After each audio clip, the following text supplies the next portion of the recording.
But that service overdue light is really annoying. And you literally can't reset it unless you get yourself one of these tools to log into the ODB or the onboard computer of the bike. Service due, we are negative 165 miles. Due date May of 2024. So we are going to change that real quick here. So we'll go over to our computer and we hit detected vehicle, service reminder functions, reset service reminder. And so we're going to hit continue, reset service mile, 365 days, 6,000 miles. We'll hit OK there.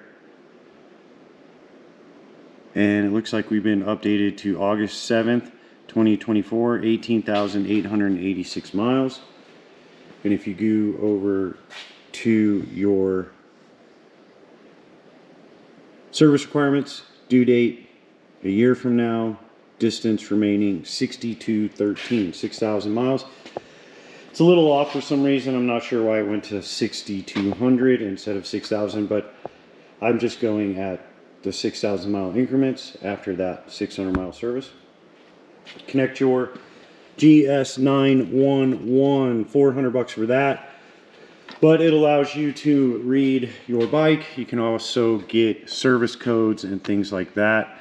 If you do an auto scan, it'll scan your vehicle here and it'll give you a report and tell you what is good or bad with your bike.